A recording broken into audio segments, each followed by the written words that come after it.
الحمد للہ وکفی وسلام علی عبادہ الذین اصطفی اما بعد اعوذ باللہ من الشیطان الرجیم بسم اللہ الرحمن الرحیم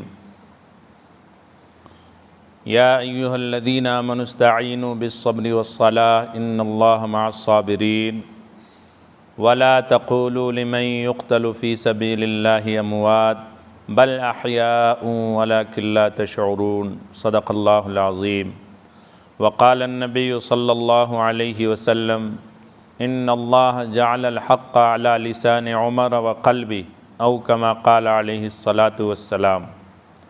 محترم حضرات، سامعین کرام، آپ حضرات کے سامنے جو آیت مبارکہ میں نے تلاوت کی ہے، اس آیت مبارکہ کے اندر اللہ تبارک و تعالیٰ کا فرمان ہے کہ جو لوگ اللہ کے راستے میں شہید کر دیے جائیں انہیں مردہ مت کہو، بلکہ وہ زندہ ہیں لیکن تمہیں ان کی زندگی کے بارے میں خبر نہیں۔ اور جو حدیث پاک میں نے آپ حضرات کے سامنے پڑھی ہے، اس حدیث پاک کے اندر اللہ کے رسول صلی اللہ علیہ وسلم نے خلیفہ دوم سیدنا حضرت عمر فاروق رضی اللہ عنہ کی فضیلت بیان فرمائی۔ سیدنا حضرت عمر فاروق رضی اللہ عنہ بہت بڑے مقام اور مرتبے کے مالک ہیں، ان کی بہت فضیلت قرآن اور احادیث میں آئی ہے۔ اللہ کے رسول صلی اللہ علیہ وسلم سے 13 سال چھوٹے تھے جب آپ صلی اللہ علیہ وسلم نے اعلان نبوت فرمایا تو اس وقت ان کی عمر 27 سال تھی۔ شروع میں سیدنا حضرت عمر فاروق رضی اللہ عنہ نے مسلمانوں کو بہت ستایا، پریشان کیا، آپ صلی اللہ علیہ وسلم کو بھی پریشان کیا، مسلمانوں پر ظلم و ستم کیا کرتے تھے۔ لیکن اللہ کے رسول صلی اللہ علیہ وسلم نے ایک مرتبہ دعا مانگی کہ یا اللہ، عمر بن خطاب رضی اللہ عنہ کے ذریعے سے اسلام کو طاقت اور قوت عطا فرما۔ چنانچہ ایک دن غصے میں طیش میں آ کر ننگی تلوار لے کر اس ارادے سے نکلے کہ اللہ کے رسول صلی اللہ علیہ وسلم کو قتل کر دیں۔ راستے میں ایک صحابی مل گئے، نعیم ابن عبداللہ رضی اللہ عنہ۔ انہوں نے کہا عمر کہاں کا ارادہ ہے؟ حضرت عمر فاروق رضی اللہ عنہ نے فرمایا کہ محمد کو قتل کرنے جا رہا ہوں، اس کی وجہ سے میں بہت ٹینشن میں رہتا ہوں، میں بہت پریشان رہتا ہوں، تذبذب میں رہتا ہوں۔ حضرت نعیم ابن عبداللہ رضی اللہ عنہ نے فرمایا عمر پہلے اپنے بہن کی خبر تو لو، اپنے بہنوئی کی خبر تو لو، تمہاری بہن فاطمہ بنت خطاب اور تمہارے بہنوئی سعید بن خطاب ایمان لا چکے ہیں۔ چنانچہ آپ صلی اللہ علیہ وسلم کے بجائے حضرت عمر فاروق رضی اللہ عنہ اپنے بہن کے گھر تشریف لے گئے اور دروازہ کھٹکھٹایا۔ جب حضرت عمر فاروق رضی اللہ عنہ کی آواز ان کی بہن نے سنا تو وہ قرآن کے اوراق انہوں نے چھپا دیے، اور چھپانے کے بعد ان سے جب پوچھا حضرت عمر نے کہ کیا تم ایمان لے آئی ہو محمد صلی اللہ علیہ وسلم پر، تم نے اپنے آباء و اجداد کے دین کو چھوڑ دیا؟ فاطمہ بنت خطاب رضی اللہ عنہا نے فرمایا کہ ہاں، میں اللہ کے رسول صلی اللہ علیہ وسلم پر ایمان لا چکی ہوں، اور اب میں اسلام سے پھرنے والی نہیں ہوں، چاہے تم میری جان لے لو، ایمان میرے دلوں کے اندر راسخ ہو چکا ہے۔ حضرت عمر فاروق رضی اللہ عنہ نے اپنے بہن کو اور اپنے بہنوئی کو مارا، اور اتنا مارا کہ ان کے چہرے سے خون بہنے لگا۔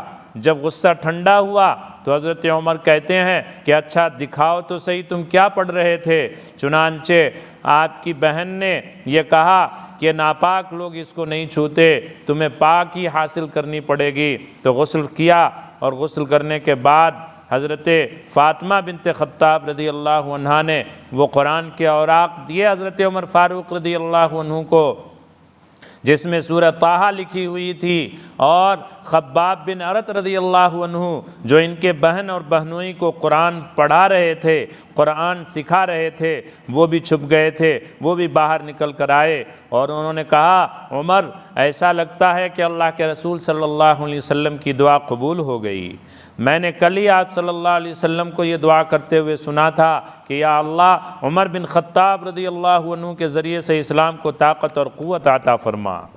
جب قرآن کے اوراق اور سورہ طٰہٰ کو دیکھا حضرت عمر فاروق رضی اللہ عنہ نے تو ان کی آنکھوں سے آنسو جاری ہو گئے اور انہوں نے کہا کہ مجھے محمد کے پاس لے چلو۔ چنانچہ خباب بن ارت رضی اللہ عنہ حضرت عمر فاروق رضی اللہ عنہ کو آپ صلی اللہ علیہ وسلم کے پاس لے کر آئے۔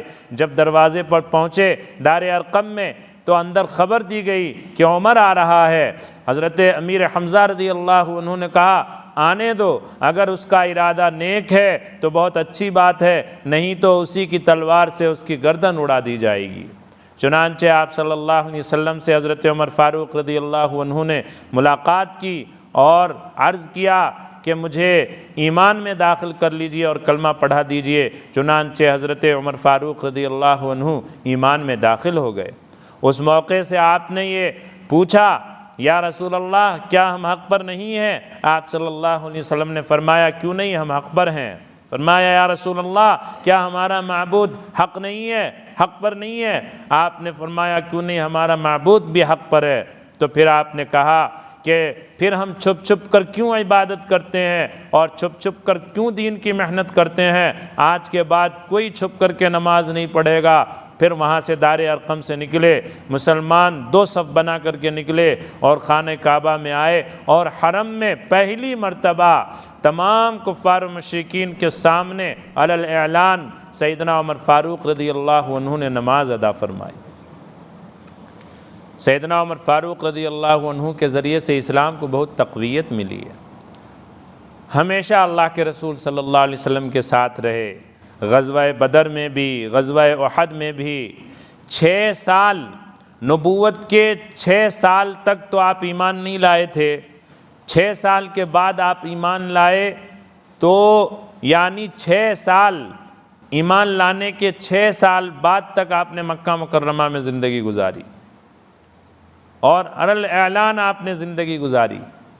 آپ نے ہجرت کی، اللہ کے رسول صلی اللہ علیہ وسلم کے فرمان کے مطابق مدینہ منورہ کے اندر غزوہ بدر میں آپ شریک ہوئے، غزوہ احد میں آپ شریک ہوئے، تمام غزوات میں آپ شریک رہے اور اللہ کے رسول صلی اللہ علیہ وسلم کے ساتھ سیدنا حضرت عمر فاروق رضی اللہ عنہ رہا کرتے تھے۔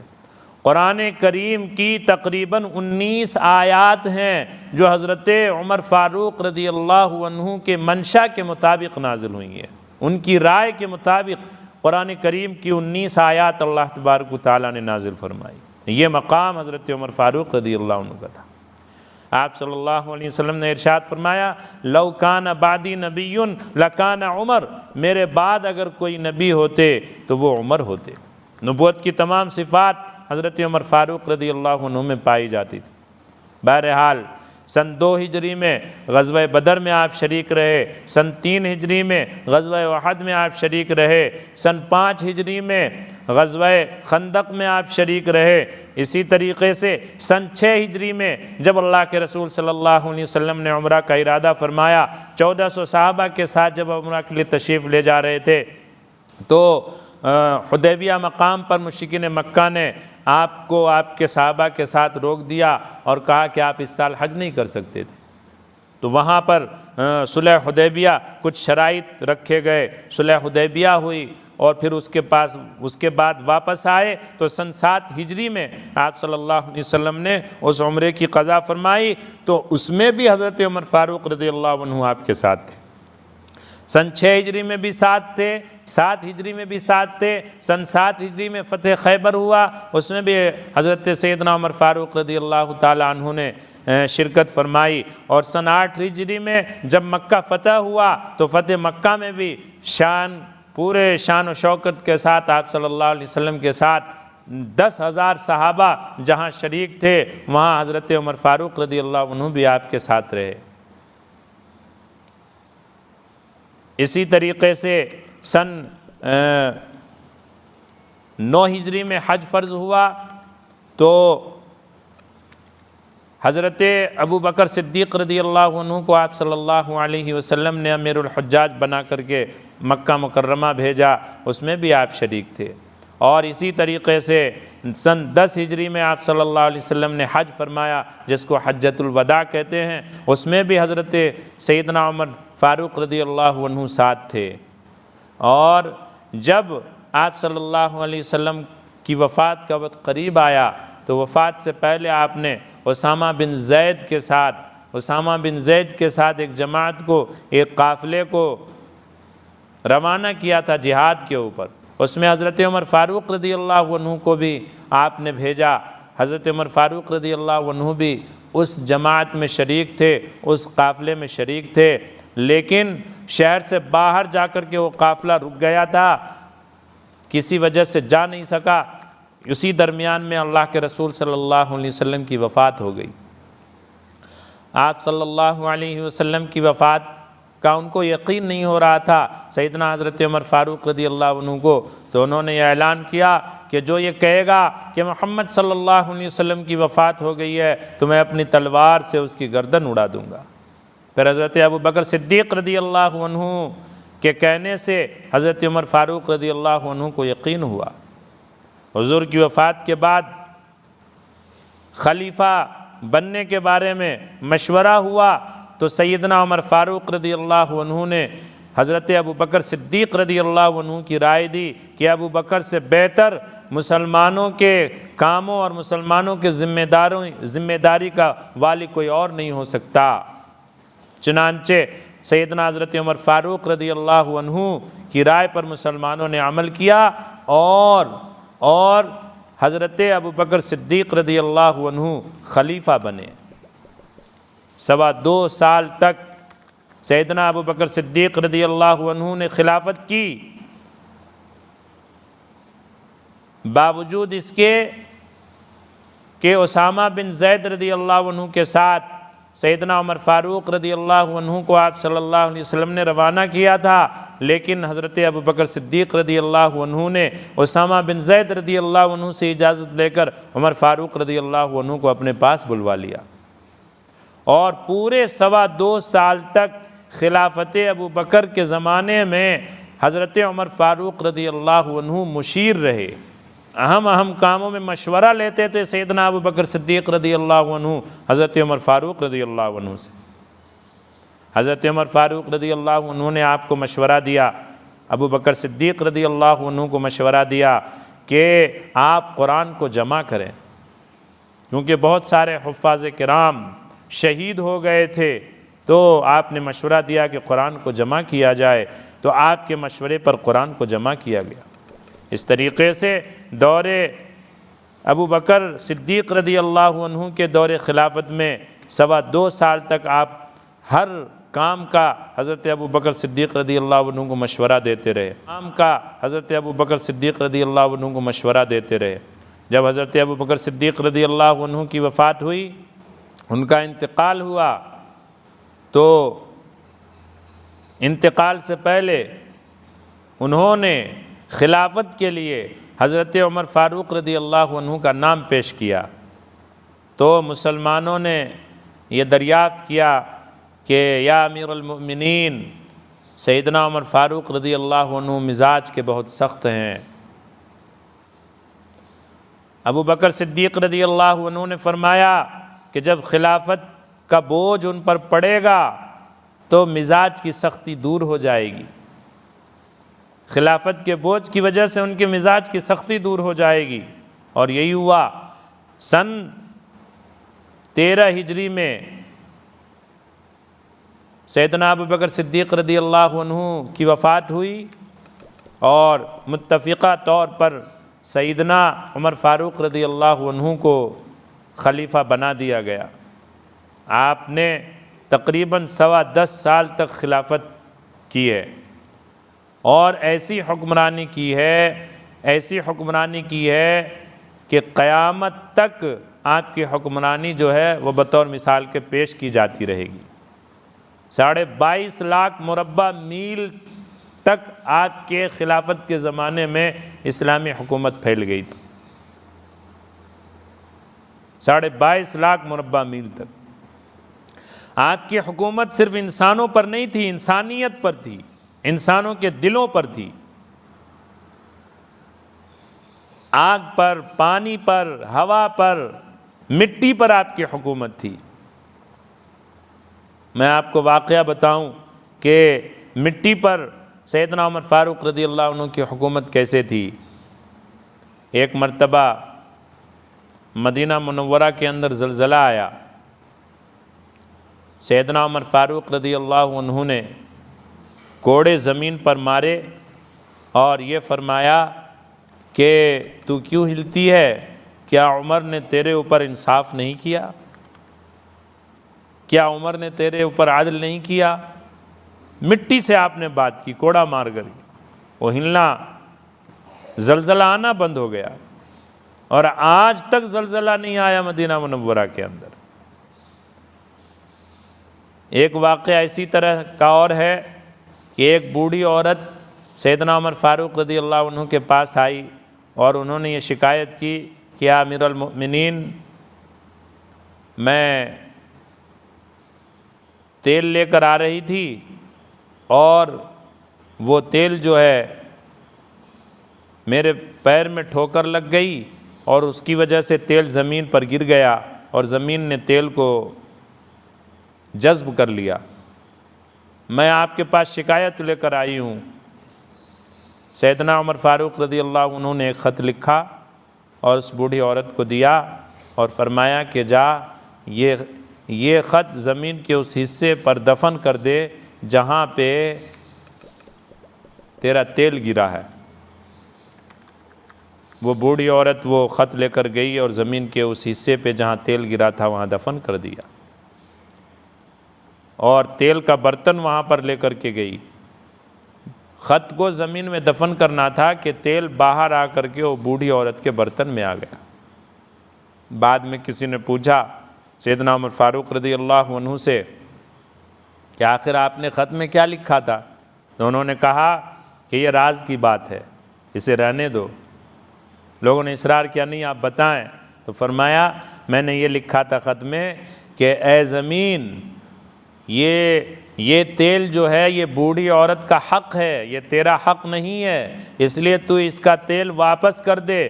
اگر تو نے ایسا نہیں کیا تو جو بے نمازی مرے گا اس بے نمازی کی قبر یہاں پہ بناؤں گا اور اسے دفن کروں گا، تب تو سمجھ لینا اس کو عذاب ہوگا، اس کی وجہ سے تجھ کو بھی عذاب ہوگا۔ یہ خط میں نے لکھا تھا۔ تو ایسی حکومت سیدنا عمر فاروق رضی اللہ عنہ کی۔ سیدنا عمر فاروق رضی اللہ عنہ کی حکومت پانی پر تھی۔ مصر کے گورنر تھے صحابی رسول عمرو بن عاص رضی اللہ عنہ۔ دریائے نیل ہر سال جو ہے اس کا پانی کم ہو جاتا تھا، اور اس پانی کو، دریائے نیل کے پانی کو چلانے کے لیے مصری حضرات، مصری لوگ اپنی راضی اور خوشی سے اپنی قوم کی ایک لڑکی کو بنا سوار کر، سجا کر، خوشی بخوشی دریائے نیل کے حوالے کر دیتے تھے۔ اس رسم کو ادا کرتے تھے، اور اس رسم کی وجہ سے وہ یہ سمجھتے تھے کہ دریا کا پانی چلنے لگتا ہے اور بڑھ جاتا ہے، اور ہو بھی جاتا تھا ایسا۔ جب عمرو بن عاص رضی اللہ عنہ گورنر بنے تو مصری لوگ ان کے پاس آئے، انہوں نے کہا کہ دریا کا پانی کم ہو گیا ہے، اور پرانے زمانے سے ہمارے یہاں یہ رسم چلی آ رہی ہے کہ ہم اپنی ایک لڑکی کو بنا سوار کر کے دریا میں ڈالتے ہیں تو پانی بڑھنے لگتا ہے، چلنے لگتا ہے، تو آپ ہمیں اجازت دیجئے تاکہ پانی چلنے لگے دریائے نیل کا، اور ہمارے کھیت کھلیان جو ہے وہ سیراب ہو جائیں، وہ ہم قحط سالی سے بچ جائیں۔ حضرت عمرو بن عاص رضی اللہ عنہ نے ان لوگوں سے کہا کہ یہ اسلام کی عادلانہ انصاف کے خلاف ہے، اسلام کے نظام کے خلاف ہے، دریا کا پانی اللہ کے حکم سے چلتا ہے اور اللہ کے حکم سے رکتا ہے، اور میں تم لوگوں کو ایک لڑکی کے ساتھ، ایک عورت کے ساتھ ناانصافی کرتے ہوئے نہیں دیکھ سکتا۔ یہ ظالمانہ رسم ہے اور اس رسم کو میں تم لوگوں کو ادا نہیں کرنے دوں گا۔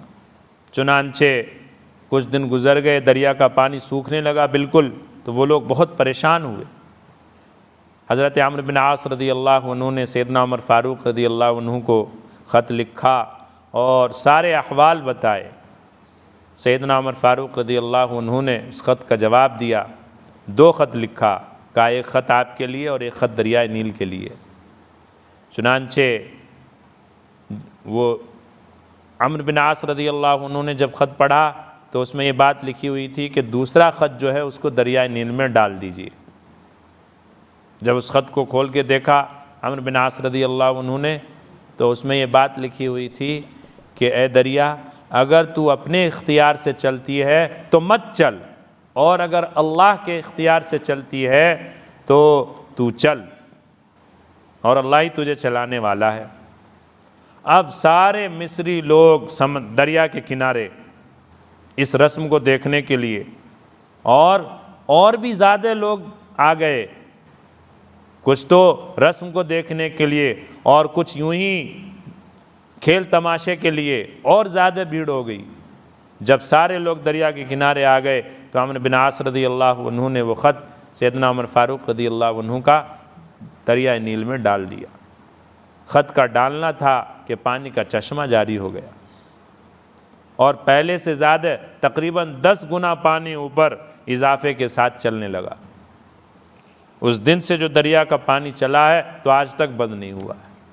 یہ سیدنا حضرت عمر فاروق رضی اللہ عنہ کی کرامت ہے، اور یہ ان کی حکومت ہے کہ آپ کی حکومت مٹی پر بھی، پانی پر بھی، آگ پر بھی، ہوا پر بھی۔ جمعہ کا دن ہے، سیدنا عمر فاروق رضی اللہ عنہ خطبہ دے رہے ہیں اور حاضرین سے گفتگو کر رہے ہیں، بات کر رہے ہیں، اور اچانک آپ نے کہا خطبے کے درمیان، اتقی اتقی اتقی من الجبل یا ساریہ۔ خطبہ کے بعد جب آپ اترے، لوگوں نے پوچھا کہ یا امیر المؤمنین، آج میں نے خلاف واقعہ بات دیکھی آپ کے اندر، کہ آپ ہم سے بات کر رہے تھے، خطبہ کے درمیان ہم سے مخاطب تھے، لیکن چند لمحوں کے لیے ایسا لگ رہا تھا کہ آپ ہم سے بات نہیں کر رہے ہیں، کسی اور سے بات کر رہے ہیں۔ سیدنا عمر فاروق رضی اللہ عنہ نے فرمایا کہ ساریہ بن جبل، ساریہ رضی اللہ عنہ جو قافلے کے ساتھ گئے ہیں، وہ پہاڑ کے پیچھے تھے، اور پہاڑ کے اس طرف سے دشمن خاموشی اور چپکے سے ان پر حملہ کرنے والا تھا، کہ وہ پورا منظر اللہ تعالیٰ نے ہمیں دکھا دیا۔ اور جب پورا منظر اللہ تعالیٰ نے ہمیں دکھا دیا تو میں نے کہا اتقی اتقی من الجبل یا ساریہ، اے ساریہ پہاڑ کے پیچھے دیکھو دشمن حملہ کرنے والا، تو وہ بچ گیا۔ کہا تھوڑی دیر کے لیے اللہ نے دکھایا تھا اور میں نے یہ بات کہی تو انہوں نے سن لیا اور پھر وہ بچ گئے۔ کئی دنوں کے بعد ساریہ رضی اللہ عنہ جب اپنے قافلے کے ساتھ، جماعت کے ساتھ واپس آئے تو ان سے لوگوں نے پوچھا کہ اس دن اس وقت میں آپ کے ساتھ ایسا ہوا تھا؟ کہاں ہوا تھا؟ دشمن پیچھے سے حملہ کرنے والا تھا، امیر المؤمنین کی میرے پاس امیر المؤمنین سیدنا عمر فاروق رضی اللہ عنہ کی آواز آئی، یا ساریہ من الجبل اتقی اتقی من الجبل، ساریہ بچو پہاڑ کے پیچھے سے دشمن حملہ کرنے والا ہے۔ پھر میں نے پیچھے مڑ کر کے دیکھا تو واقعتاً دشمن حملہ کرنے والا تھا، پھر ہم نے جو ہے اس کا جواب دیا اور ہم بچ گئے اور اس میں ہمیں فتح ملی۔ تو اس طرح سے آپ دیکھیے کہ ہوا کے ذریعے سے اللہ تبارک و تعالیٰ نے سیدنا عمر فاروق رضی اللہ عنہ کی آواز ساریہ بن جبل رضی اللہ عنہ تک پہنچا دی۔ آگ پر کس طریقے سے حکومت تھی سیدنا عمر فاروق رضی اللہ عنہ کی؟ ایک مرتبہ مدینہ منورہ کے کسی پہاڑ سے آگ نکل گئی اور نکلتی چلی گئی۔ آپ مسجد نبوی میں بیٹھے تھے، آپ کے پاس لوگ آئے، کہا امیر المؤمنین آگ نکلی ہے اور وہ بند ہونے کا نام نہیں لے رہی ہے۔ سیدنا عمر فاروق رضی اللہ عنہ نے اپنی چادر تمیم داری رضی اللہ عنہ کو دی اور فرمایا کہ یہ چادر لے کر کے جاؤ اور آگ سے اس چادر کے ذریعے سے کہنا کہ آگ تو جہاں سے آئی ہے وہیں چلی جا۔ چنانچہ تمیم داری رضی اللہ عنہ آپ کی چادر لے کر گئے اور یوں یوں چادر سے آگ کو ہکاتے جاتے تھے کہ چل چل تو جہاں سے آئی ہے وہیں چل، تو جہاں سے آئی ہے وہیں چلی جا۔ چنانچہ وہ آگ جہاں سے نکلی تھی وہیں چلی گئی۔ ایسی حکومت سیدنا عمر فاروق رضی اللہ عنہ نے کی۔ انسان تو انسان، جانوروں کا بھی خیال تھا حضرت عمر فاروق رضی اللہ عنہ کو۔ جانوروں کے حقوق کی رعایت رکھتے تھے، حشرات الارض کے حقوق کی رعایت رکھتے تھے۔ اتنی فکر اس کو بیان نہیں کیا جا سکتا۔ اپنے بارے میں کہا کرتے تھے کہ دریائے فرات کے کنارے اگر کوئی کتا بھوکا مر گیا تو میدان محشر میں اللہ تعالیٰ مجھ سے سوال کر سکتا ہے اس کے بارے میں۔ اتنا خوف تھا اللہ کا اور اتنی خشیت تھی اللہ کی۔ انسان تو انسان، جانوروں تک کے حقوق سیدنا عمر فاروق رضی اللہ عنہ نے ادا کیے۔ سیدنا عمر فاروق رضی اللہ عنہ کے دور خلافت میں بہت سارے ملک فتح ہوئے، آپ نے بڑے بڑے کارنامے انجام دیے۔ آپ نے بیت المال قائم فرمایا سن 15 ہجری میں۔ آپ کے زمانے میں ایک مرتبہ قحط پڑا تو آپ نے بیت المال کا پورا غلہ مسلمانوں میں تقسیم کر دیا، نقدی روپے بھی تقسیم کر دیے، اور تمام ملکوں کے گورنر کو آپ نے یہ حکم بھیجا کہ زیادہ سے زیادہ غلہ بھیجا جائے۔ چنانچہ شام سے اور مصر سے اور کوفہ سے اور بصرہ سے بہت زیادہ تعداد میں غلے آئے، ان سب کو آپ نے تقسیم فرما دیا۔ قحط کے زمانے میں آپ نے دودھ، گوشت اور گھی کھانا بند کر دیا تھا۔ آپ اتنے دبلے ہو گئے تھے امت کے غم میں اور فکر میں، رعایا کے غم میں، کہ لوگ کہا کرتے تھے کہ اگر قحط سالی بڑھ گئی تو سیدنا عمر فاروق رضی اللہ عنہ اپنے آپ کو ہلاک کر ڈالیں گے۔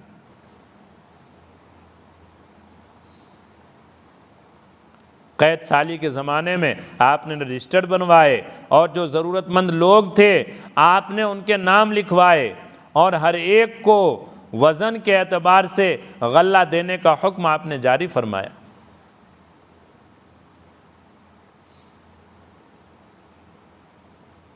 آپ بیمار ہوئے تو ایک صاحب نے آپ کے سامنے شہد پیش کیا۔ آپ کو پیاس لگی تو ایک صاحب نے آپ کے سامنے شہد پیش کیا تو آپ نے شہد پینے سے انکار کر دیا اور فرمایا کہ اللہ تبارک و تعالیٰ میدان محشر میں اگر ہم سے یہ سوال کر لے کہ لوگ بھوکے مر رہے تھے اور تم شہد پی رہے تھے تو میں کیا جواب دوں گا اللہ۔ اتنا ڈر اور اتنا خوف۔ آپ رعایا کا بہت خیال رکھتے تھے۔ بیت المقدس آپ نے فتح کیا، ملک شام کا آپ نے سفر کیا۔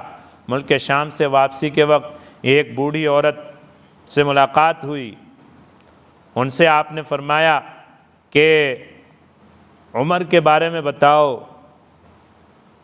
تو وہ بوڑھی عورت کہتی ہے کہ عمر کے بارے میں کیا بتاؤں، میں اتنی پریشان ہوں، مجھے ایک پھوٹی کوڑی بھی عمر نے نہیں دیا۔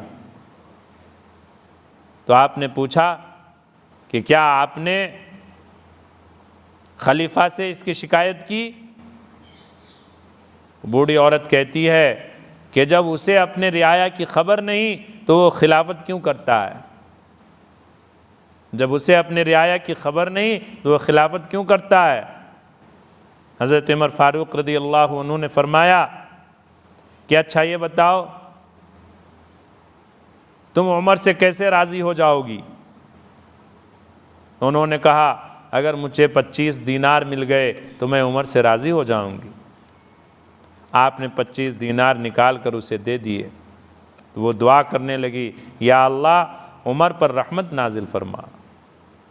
اور پھر آپ کی آنکھوں سے آنسو جاری ہو گئے اور آپ وہاں سے واپس آئے تو آپ نے اس کے بعد اس بوڑھی عورت کا وظیفہ جاری فرما دیا۔ سینکڑوں ایسے واقعات ہیں۔ راتوں میں گشت کیا کرتے تھے۔ ایک مرتبہ آپ گشت کر رہے تھے، آپ نے دیکھا کہ چند بچوں کے رونے کی آواز آ رہی ہے۔ آپ نے معلوم کروایا تو پتہ یہ چلا کہ اس گھر میں کھانے پینے کا سامان نہیں ہے۔ ماں نے بچوں کو بہلانے کے لیے پانی میں پتھر اور کنکر ڈال کے اور پانی کو ابال لی ہے۔ آپ گھر واپس آئے اور آپ نے بیت المال سے غلہ، آٹا، گھی اور گوشت لیا اور اپنی پیٹھ پر لاد کر اس کے پاس لے جانے لگے تو آپ کے غلام نے کہا کہ امیر المؤمنین یہ مجھے دے دیجئے۔ انہوں نے کہا میدان محشر میں میرا بوجھ تم نہیں اٹھاؤ گے۔ خود اپنی پیٹھ پر آٹا، گھی اور گوشت لے جا کر اس عورت کو دیا اور خود سے کھانا بنایا اور بچوں کو کھلایا اور پھر واپس آئے۔ ایسی خلافت سیدنا عمر فاروق رضی اللہ عنہ نے کی ہے۔ ایک مرتبہ گشت کر رہے تھے، ایک گھر سے آواز سنائی دی آپ کو، ایک عورت اپنی بیٹی سے کہہ رہی تھی کہ بیٹی دودھ میں پانی ملا دو۔ بیٹی نے کہا اماں آپ کو معلوم نہیں کہ امیر المؤمنین نے دودھ میں پانی ملانے سے منع فرمایا ہے؟ ماں کہتی ہے امیر المؤمنین کون سا یہاں دیکھ رہے ہیں، تم تو پانی ملا دو۔ بیٹی نے کہا امیر المؤمنین نہیں دیکھ رہے ہیں تو کیا ہوا، اللہ تو دیکھ رہا ہے، اللہ تو دیکھ رہا ہے۔ یہ گفتگو حضرت عمر فاروق رضی اللہ عنہ نے سنی تو آپ کو بہت حیرت ہوئی اور آپ نے اس گھر کو ذہن میں رکھا اور پھر اس کے بعد اپنے بیٹے عاصم کا نکاح اس لڑکی سے کیا جس کے اندر اتنا ڈر، اتنا خوف تھا اللہ کا کہ وہ تنہائی میں رات کے اندھیرے میں اپنے ماں سے یہ کہہ رہی تھی کہ امیر المؤمنین اگر نہیں دیکھ رہے ہیں تو کیا ہوا، اللہ تو دیکھ رہا ہے۔ اتنا خیال تھا رعایا کا۔ سیدنا عمر فاروق رضی اللہ عنہ بالآخر خلافت کرتے ہوئے آپ پوری آن بان شان کے ساتھ آپ نے زندگی گزاری اور اخیر میں آپ فجر کی نماز ادا کر رہے تھے۔ فجر کی نماز پڑھانے کے لیے آپ آگے بڑھے تو فجر کی نماز میں ایک مجوسی غلام ابو لولو فیروز نامی مجوسی غلام نے ایک خنجر سے آپ کے اوپر وار کیا، تیز وار، جس کی وجہ سے آپ گر گئے۔ کئی وار کیے، 6 وار مجوسی غلام نے خنجر سے 6 وار سیدنا عمر فاروق رضی اللہ عنہ پر کیے۔ آپ وہیں پر گر گئے۔ آپ نے عبد الرحمن بن عوف رضی اللہ عنہ کو آگے بڑھا دیا نماز پڑھانے کے لیے، اور وہ مجوسی غلام ابو لولو فیروز نامی وہ آپ پر وار کر کے، حملہ کر کے اور صحابہ کے مجمع کو چیرتا ہوا اور حملہ کرتا ہوا نکل گیا۔ تقریباً 13 صحابہ کو اس نے زخمی کیا اس دن، اس میں سے 7 صحابہ تو وہیں شہید ہو گئے۔ 27 ذی الحجہ کو آپ پر اس مجوسی غلام نے حملہ کیا اور 3 دن کے بعد یکم محرم الحرام کو آپ شہید ہوئے۔ یکم محرم الحرام کو آپ شہید ہوئے۔ شہادت سے پہلے آپ نے اپنے لڑکے عبداللہ بن عمر سے فرمایا، ان سے فرمایا کہ حضرت عائشہ صدیقہ رضی اللہ عنہا کے پاس جاؤ اور ان سے سلام پیش کرو اور ان سے اجازت طلب کرو کہ عمر فاروق رضی اللہ عنہ چاہتے ہیں کہ وہ اللہ کے رسول صلی اللہ علیہ وسلم کے بغل میں دفن ہو جائیں۔ حضرت عائشہ صدیقہ رضی اللہ عنہا سے آپ صلی اللہ علیہ وسلم کے پاس دفن ہونے کی اجازت طلب کرو، اگر وہ اجازت دے دیں تو لے لو اور نہ دیں تو کوئی بات نہیں۔ آپ کے صاحبزادے اما عائشہ صدیقہ رضی اللہ عنہا کے پاس جاتے ہیں اور اجازت طلب کرتے ہیں کہ امیر المؤمنین آپ صلی اللہ علیہ وسلم کے پاس دفن ہونے کی اجازت مانگ رہے ہیں۔ حضرت عائشہ صدیقہ رضی اللہ عنہا فرماتی ہیں کہ وہ جگہ تو میں نے اپنے لیے رکھا تھا، لیکن میں اپنے اوپر سیدنا عمر فاروق رضی اللہ عنہ کو ترجیح دیتی ہوں، میری طرف سے اجازت ہے۔ چنانچہ آپ نے اجازت دی تو آپ صلی اللہ علیہ وسلم کے پاس ہی حضرت عمر فاروق رضی اللہ عنہ کو دفن کیا گیا۔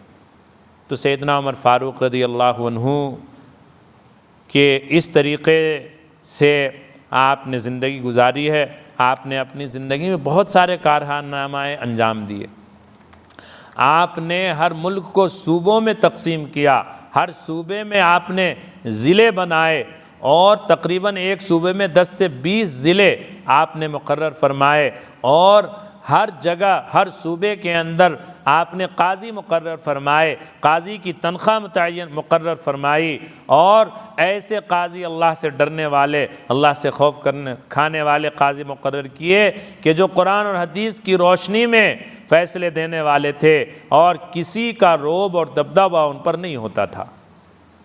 آپ نے دارالافتاء کے لیے محکمے قائم کیے، آپ نے اپنے دور خلافت میں منع فرما دیا کہ کوئی بھی آدمی فتویٰ نہیں دے گا، فتویٰ دینے کے لیے آپ نے متعین فرمائے صحابہ کرام کو مقرر فرمایا، ان میں سر فہرست سیدنا عثمان غنی رضی اللہ عنہ، سیدنا علی رضی اللہ عنہ، عبد الرحمن بن عوف رضی اللہ عنہ، زید بن ثابت رضی اللہ عنہ، ابی بن کعب رضی اللہ عنہ، عبداللہ بن عباس رضی اللہ عنہما، اور اسی طریقے سے عبداللہ بن عمر رضی اللہ عنہما۔ یہ صحابہ، حضرت ابو ہریرہ رضی اللہ عنہ، ان صحابہ کو آپ نے فتوے دینے کے لیے مقرر فرمائے تھے۔